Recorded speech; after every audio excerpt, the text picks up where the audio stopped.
Good afternoon, Briana Femia. Welcome on VH Berries. Hi, thank you so much for having me.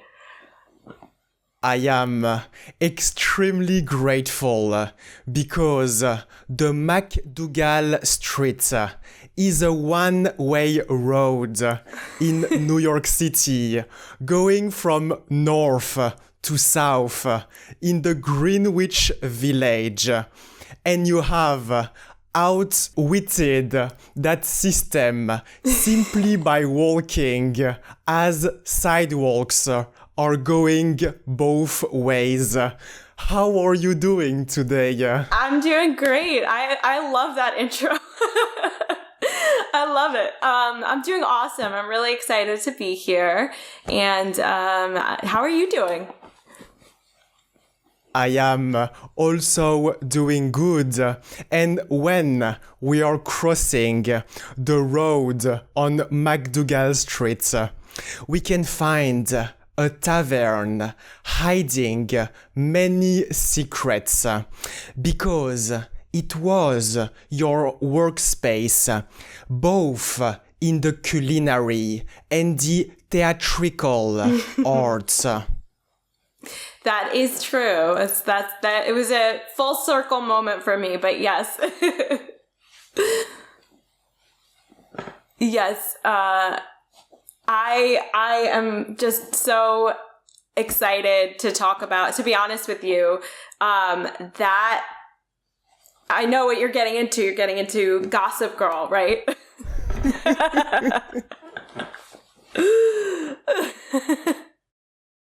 Absolutely, Briana Femia.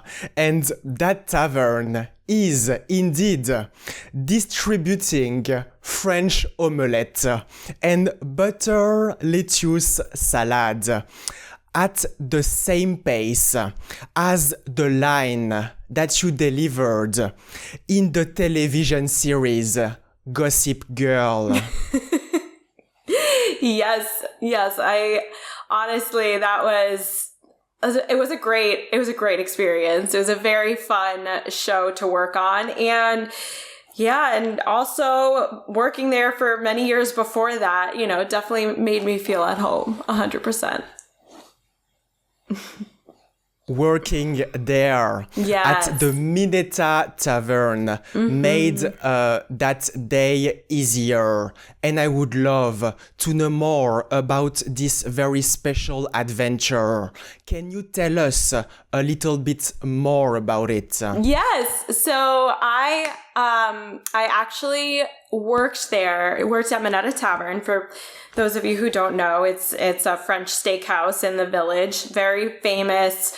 It was in the opening credits of SNL. Lots of celebrities go there, lots of actors, the whole nine yards. I think Taylor Swift actually went there recently. So it's been there for a while.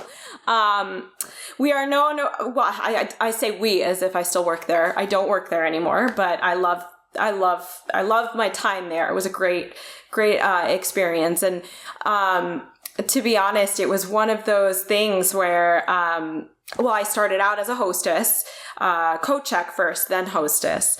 And then I worked my way up, and I started in the very beginning. I was finishing college. So I went to NYU. I studied acting at Tisch, and I was finishing up college, when I got hired there. And then,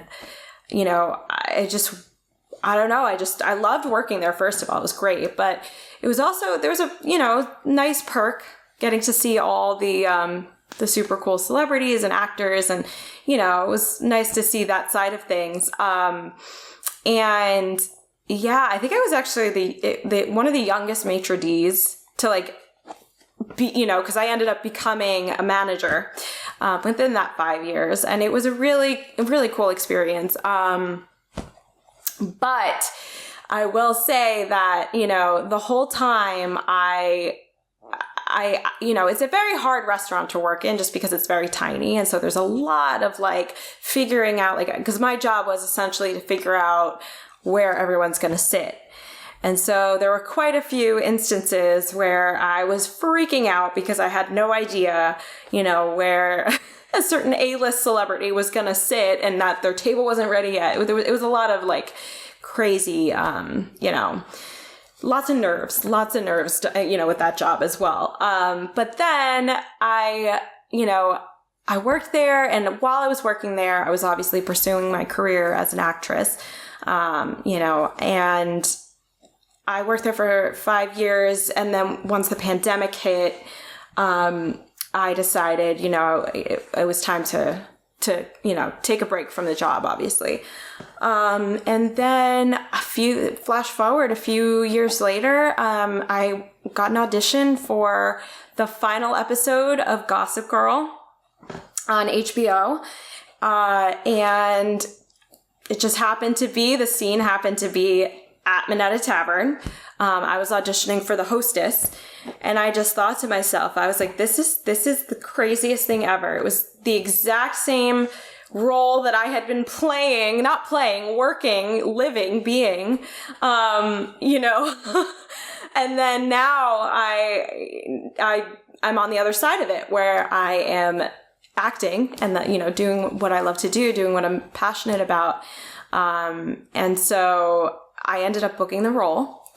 And it was so cool to be back behind the desk and not working anymore, but just acting and doing my job, the job that I love and am very passionate about. So, that was a pretty cool time. It was also my first, big TV booking, I would say. Not necessarily, more like a network booking, that I was really proud of. So yeah, that was definitely, a big moment for me. And actually, what's funny is that, the head chef that had worked there, when I was manager maitre d', was, he was actually the manager on duty during the shoot. And so, I got there for hair and makeup, and, they kind of were walking me through rehearsal and everything like that. And then, we had like a little break, and all of a sudden, I just see the chef walk up, and we come over, and I give him a huge hug, and, the crew and the cast, they were like, how does she know this guy?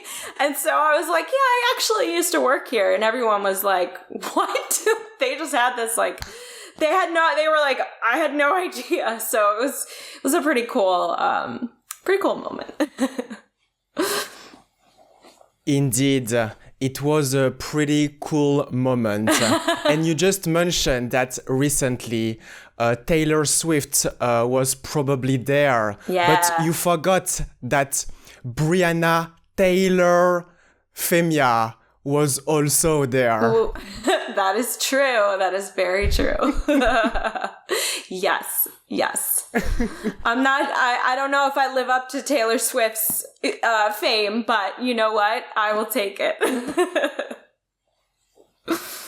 And furthermore, Briana Taylor Femia, you were playing on that season 2, episode 10, a waitress facing the late arrival of Kate Keller.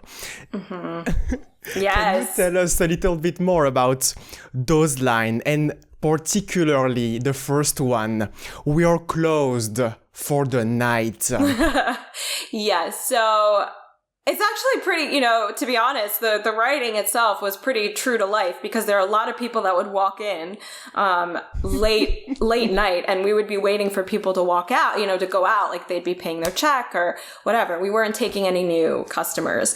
And so most of the time I would be saying those exact words, like, I'm so sorry, we're closed for the night, or I would have a little bit of an attitude just because, I've been working for 8 hours, and there's just like multiple people coming in, and I'm like, okay, we're closed for the night, So it was good. It was like, again, art imitating life. But yeah, so that moment it was actually really fun because the script itself was, so that scene is actually one of the big finale scenes. So that's the scene where we find out who Gossip Girl has been this whole time.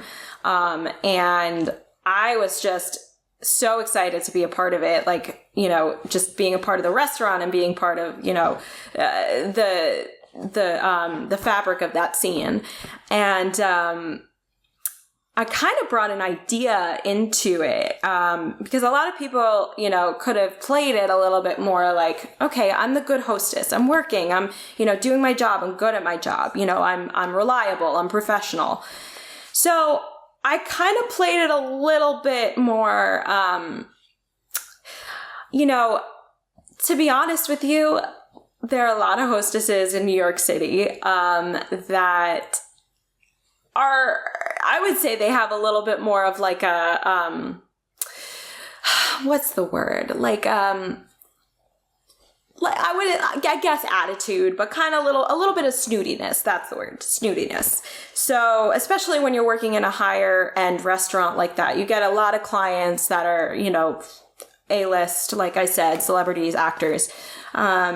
So there is a little bit of like a power dynamic that's going on there. So I decided to pepper that into my performance. But on top of that, I wanted to kind of pretend that I was in on the whole thing, because the whole scene itself was a setup. And spoiler alert for anybody who, hasn't watched the show and wants to watch it. If you don't want to hear what happens in the scene, then I would probably stop listening at this point. But so I decided that I was going to, be in on this whole thing because it makes sense. It's like the whole group is there and they kind of like lure Kate to the restaurant. And she has no idea. And she thinks one thing is happening and it's actually the whole group is like, no, we know that ... you're Gossip Girl. And yeah, it was one of those things where I was like, I want to have fun with this, right? I want to make it my own. And I kind of I want to be in on the fun and the juiciness of that scene. So I kind of played it as if I was like playing the game, like, oh yeah, you're with the Gossip Girl group, like wink, wink. Like I know what's going on.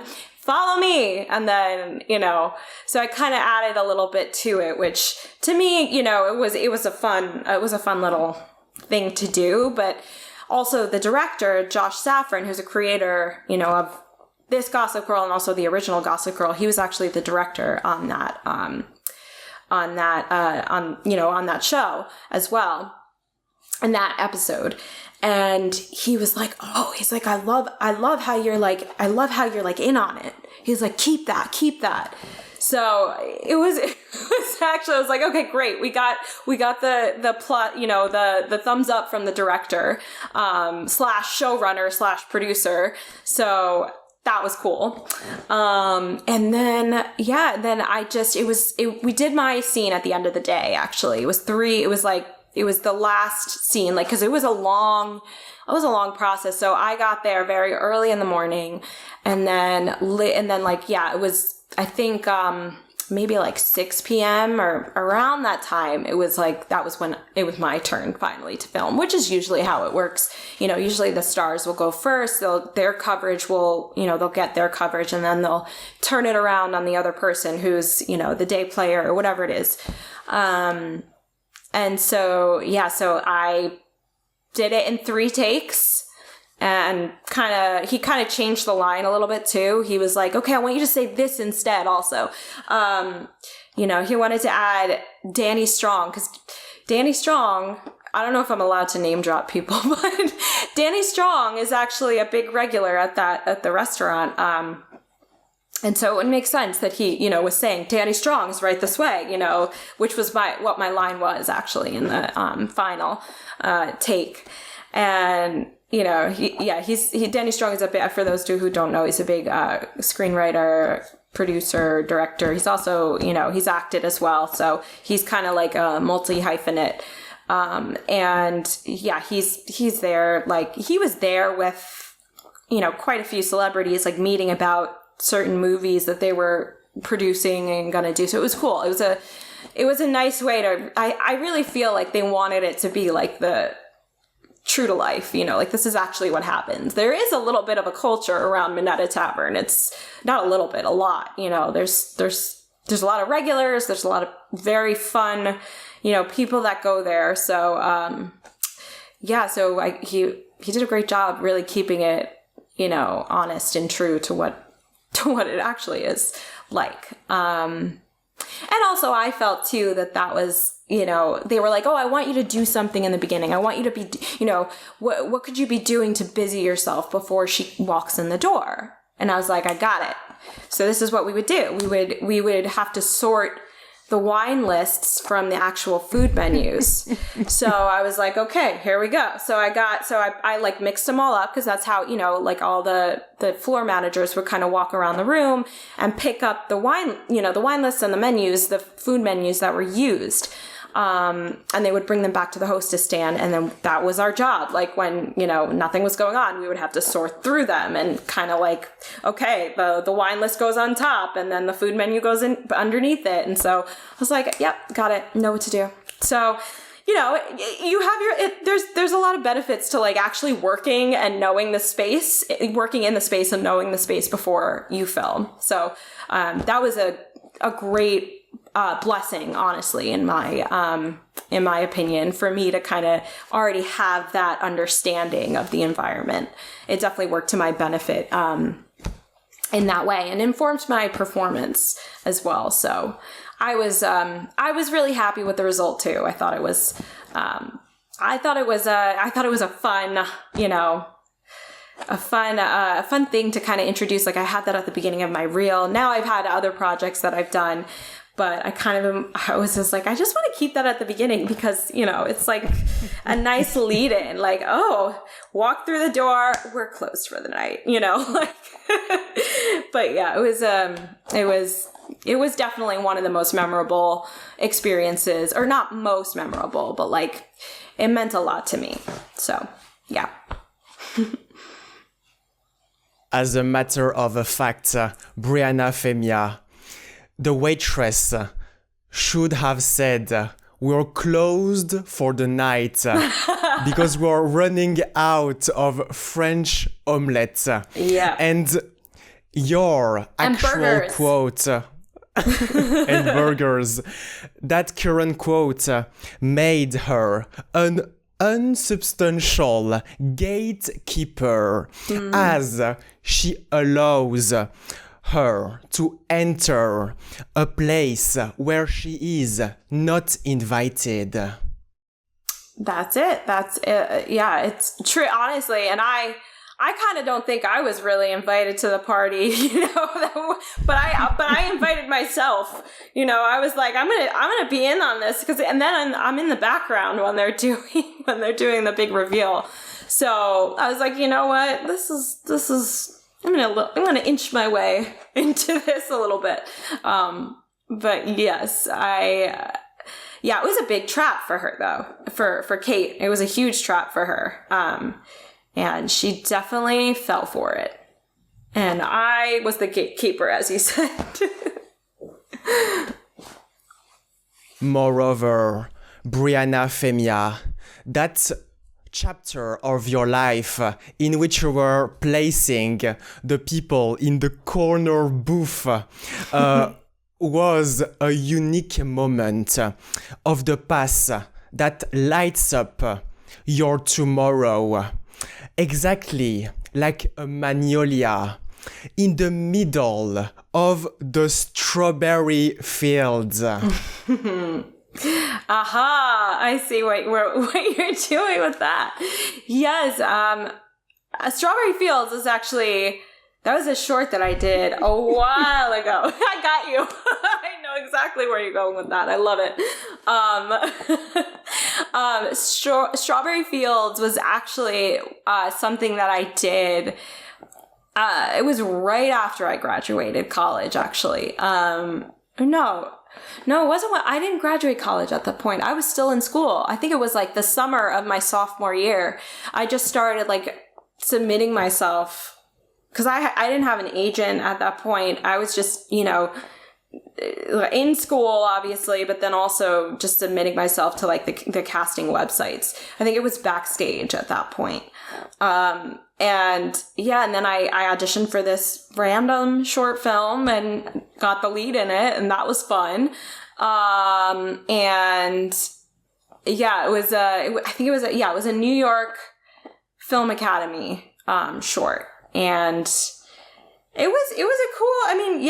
It was fun. Like, you gotta kind of like pay your dues in those ways. And for me, I really learned a lot by being on set and by just doing the thing. Even before, my education, my training at NYU is incomparable. It's one of the best in the country, but it was amazing. It was such a, I to this day, like there are, foundations that were built there that will never go away.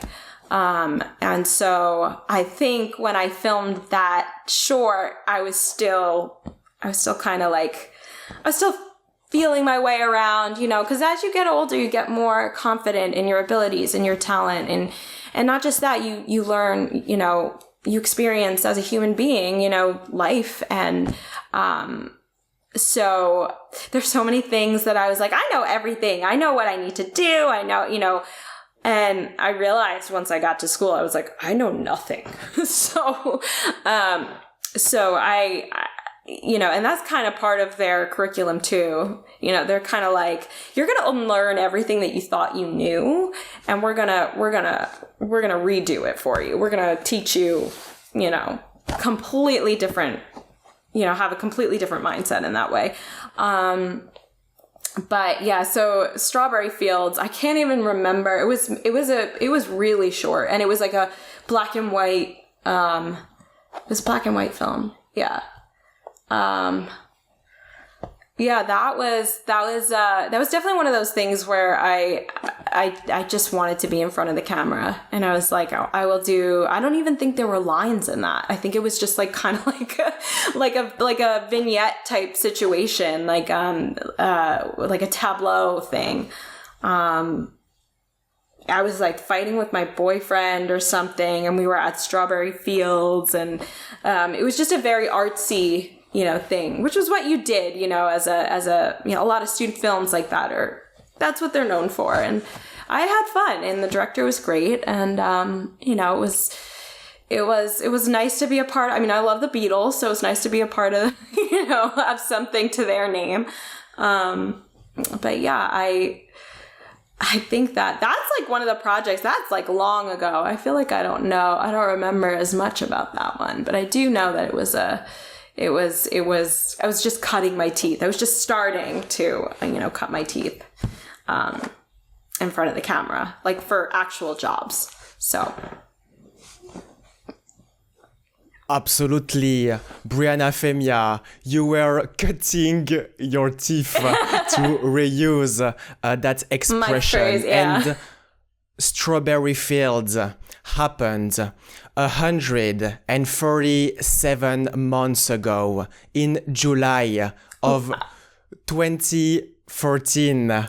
And this is a black and white timeless piece matching the opening scenes at Central Park at the Imagine Mosaic. Yes, it was definitely, it was a beautiful piece. And it was really cool to film around that, that mosaic, especially. I think that we kind of rehearsed it. I don't even know if we rehearsed it ahead of time.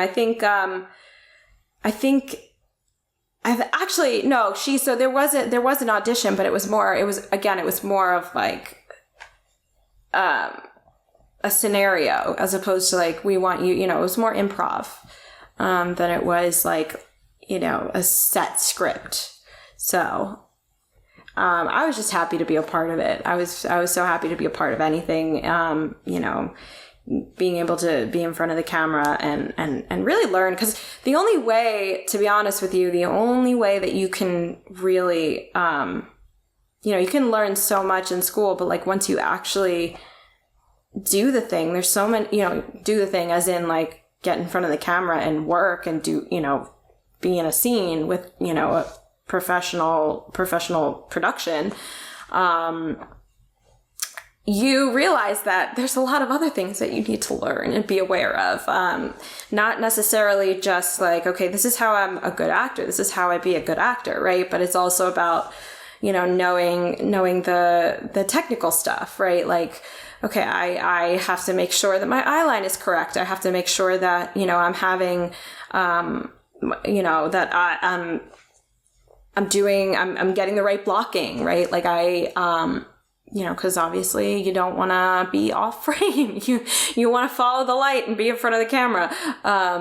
So for me, it really was, that was a learning experience for me. Just, and to be honest with you, all of it is like, you never, in this career, you really never stop learning. You know, the more life you live, the more you have, you know, more fodder you use essentially to bring to your characters and bring to each role that you take on. I mean, I will say that I'm pretty well versed in the technical now. I know, you know, now I know how things roll, and especially on, you know, a big set, like you have to know there's a difference between being like on an indie film set, or being on a non-union set versus being on a SAG set and being on a big, like well-oiled machine type set like Gossip Girl, where there's so much going on, but they got to keep the schedule and they got to keep moving. So with Strawberry Fields, with that was more like, we're going to just play and be and, you know, take as much time as we need. And so there's a lot of, you know, understanding like, okay, what can I get away with on this set? And what's my job? And that's what's really important, is knowing, you know, really knowing the essence of your job, going into whatever project you take, or, you know, going onto set that day. Like there's one specific circumstance. I mean, so like I said, Strawberry Fields, very artistic, very like fun, kind of like fluid, and they allowed us to do, you know, do whatever we wanted essentially, or do what we felt, you know, was right. Well, FBI Most Wanted, that for that set, that was very, it was one of those things where you had to know, you know, you had to be very specific about, you know, like, okay, you got to hit this mark on this line and do it this time and say this line. And then the director wanted me to like pull this backdrop, you know, pull it up, like essentially, you know, when you pull something down and it goes up like a chalkboard. So he was like, I want you to do it on this line, you know, just to kind of showcase this whole, you know, like emotion, which was anger. But yeah, it's definitely a fun thing to do, you know, really go from one artistic thing to the other. And they could both be artistic, but it's good to keep in mind the technical as well. So. Furthermore, Briana Femia, that project is simply showing that your influence on the city of New York goes from the MacDougall Street to Central Park. Yep. I love that. Yes, exactly. Yep.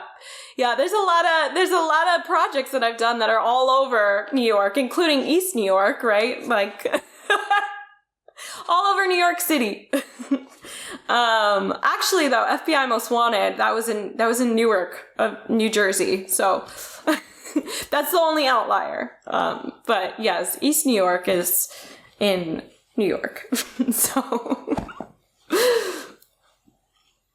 absolutely Briana Femia. And by doing all of those projects, you are making friendships as well as sisters for life. Oh. Yes. That is one of my Lifetime movies that I did. Sisters for Life. Actually was originally called Sinister Sorority. So we love our alliteration at Lifetime. So yeah, that was actually filmed in Oklahoma, and that was filmed right like in the middle of the pandemic. So it was a crazy time. I think Oklahoma was probably like one of the only states that was actually allowing people to film. And it was also it was a non-union thing. I wasn't in the union at that point. But yeah, that was fun. It was a feature, right? It was like an hour and a half movie that ended up, like, we ended up filming that in like 2.5 weeks, which when you think about it, it's kind of crazy. Like the amount of hours that, we were on set for a long time and we were just powering through this thing. So, my thing is that like, I made sure that I knew the lines, the whole script before I even got there, because I knew that it was just going to be a whirlwind of like constant, filming 10 hours a day and then like go to sleep and then wake up and then go back to set and film, and there's like no time. You always have to be prepared in that way. So, yeah, that was a really cool, that was actually one of my first, that was my first lead role, on a, like on TV. And I played the villain.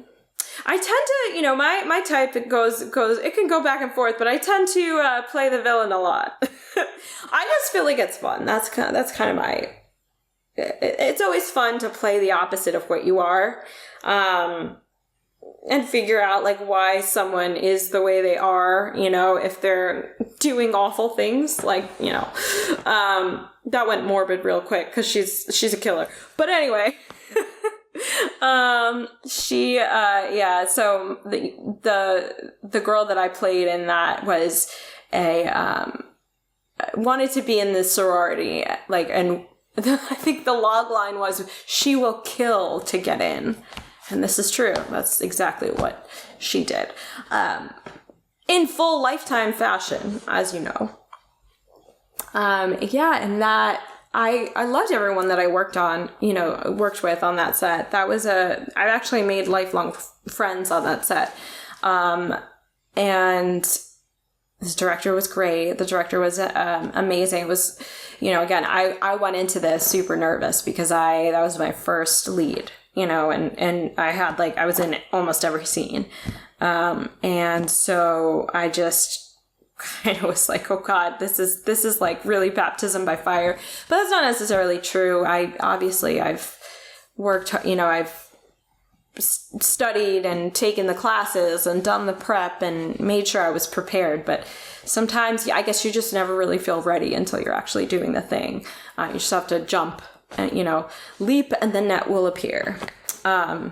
So yeah, once I got on set, like, and I realized like, oh, everyone's here, rooting. Everyone here is rooting for me. Everyone here is like, wants the best, wants me to do my best, So I just felt like right at home, and I felt super comfortable, and I was just, I had the time of my life. It was great.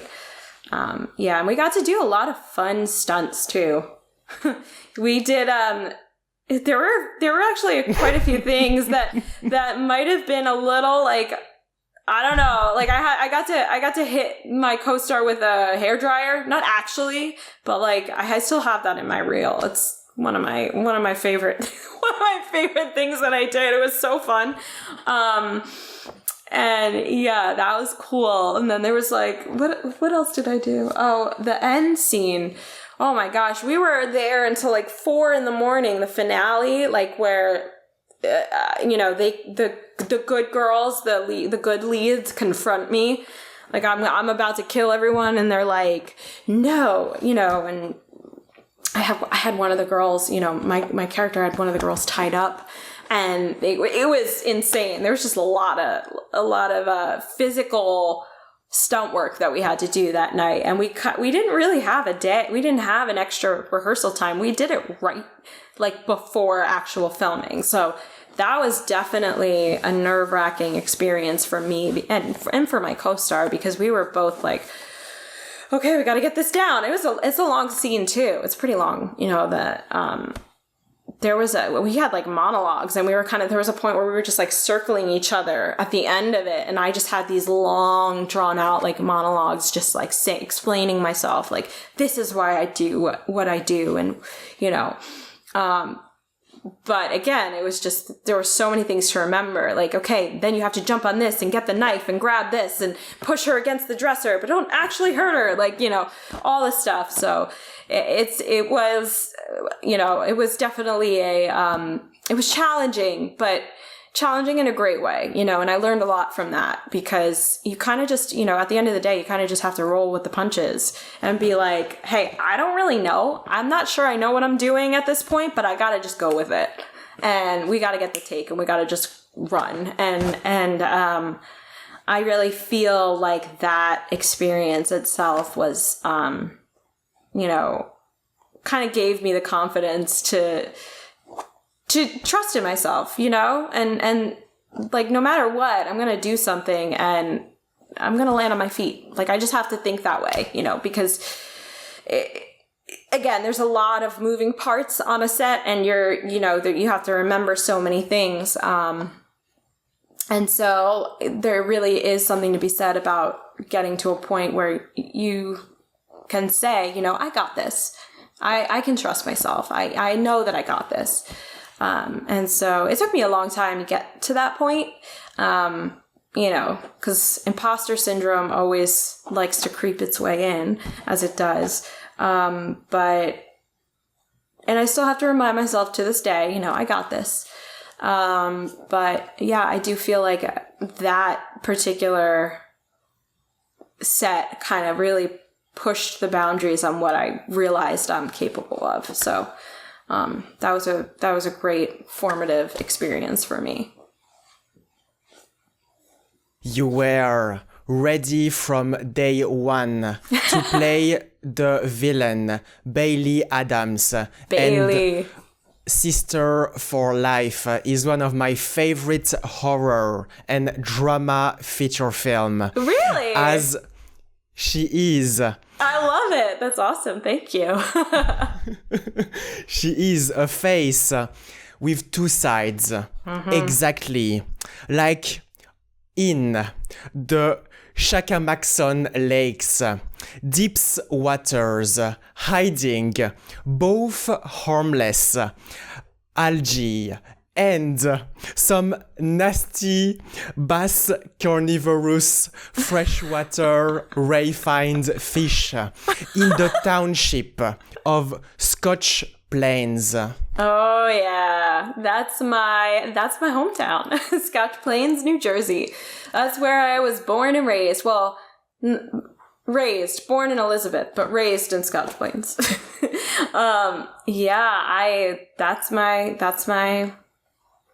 I love Scotch Plains. That's my home. Honestly, it was great. But moving to the city, that was like huge culture shock for me, because I ended up moving right from, suburban New Jersey. I went to an all-girls Catholic high school, and then going straight to New York, again, like, so I originally didn't even know, I actually started out as a dancer, and that's what I wanted to do. I thought that, okay, because I had been dancing from since I was a little girl, and then all the way up through high school. So I had been doing that for a while, but that being said, there was always this, you know, my parents were huge fans of the arts. They were huge fans of, you know, Broadway, movies, the Oscars. So I always felt like I had that artistic side cultivated, you know, from a young age. But then, yeah, so my dancing school actually, shout out to CDE, love them, Center for Dance Education. They actually held this, monologue class.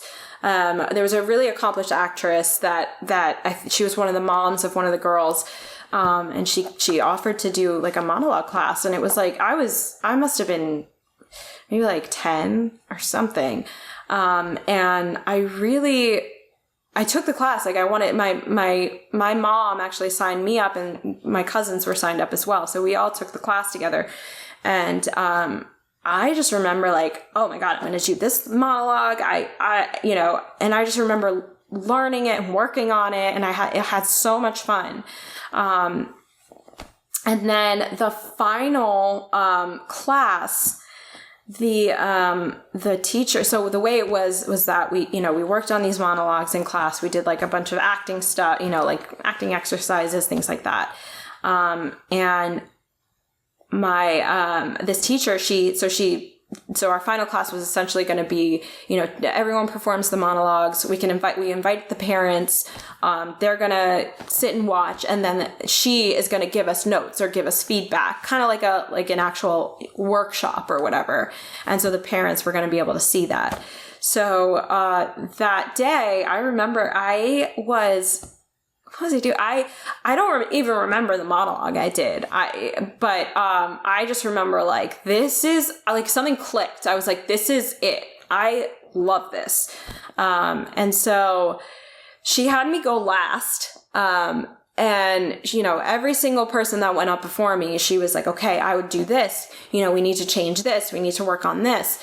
And then I went up, I was last. And she said to the whole class and to the parents, she's like, no notes. And I was like, oh my God. Like, I was like, okay, this is great. And she actually went up to my parents afterwards, and she was like, you know, your daughter has natural talent. She could actually really pursue this if she wanted to.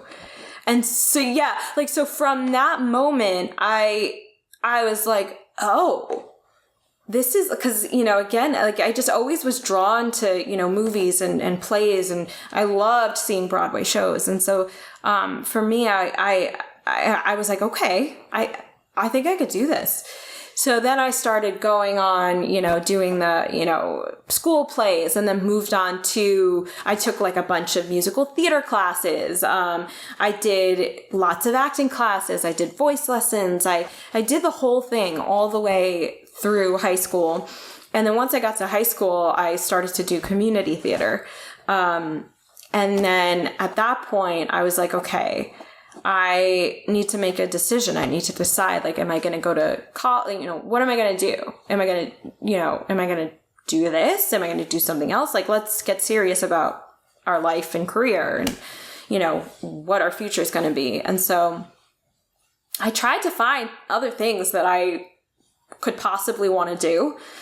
And I always was just brought back to acting. And there was like nothing else that I seriously could even consider.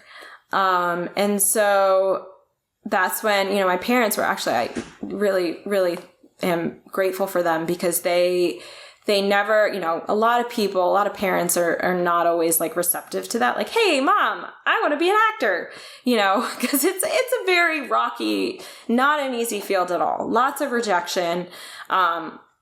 It's, you know, if you want to have stability, don't do this career, you know, because there's a lot of, you don't know when your next job is going to be. But so you have to love it. You know, you really have to do it because you love it. But my parents, both of them, saw how much I loved it, and they were like, okay, you know, this is what you want to do, you do it. And, I auditioned for a bunch of schools. I loved, you know, I wanted to do musical theater because I had done, obviously I had the dance background. I also took a lot of voice lessons. I sing, and then, obviously, doing the acting thing, like all three together was just fun and it made sense for me. And so I ended up auditioning for a bunch of musical theater programs in New Jersey, New York, like in the tri-state area.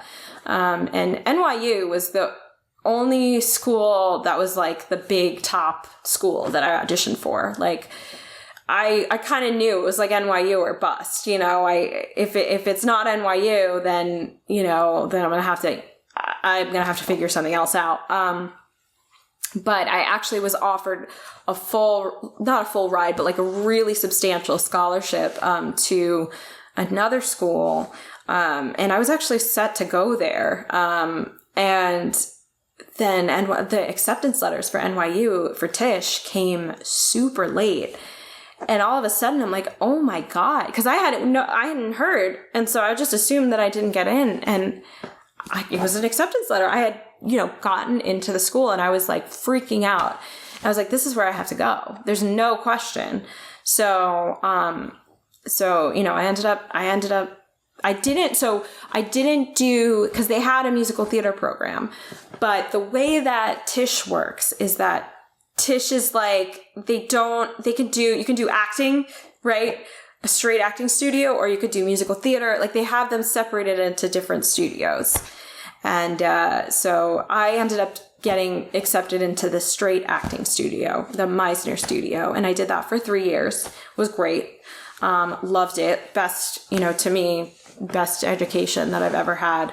It was hard, there was a lot of tears and a lot of hard work and, a lot of sweat, but, it was worth it in the end. And then, and then the final year what did I do? I did Stone Street, and I have, to this day, I met one of my mentors and coaches from school, to this day, coaches me and, take classes and stuff. And, it's just, like I said before, you just, I may have ended school how many years ago, but you never really stop learning. And so, and that's my origin story.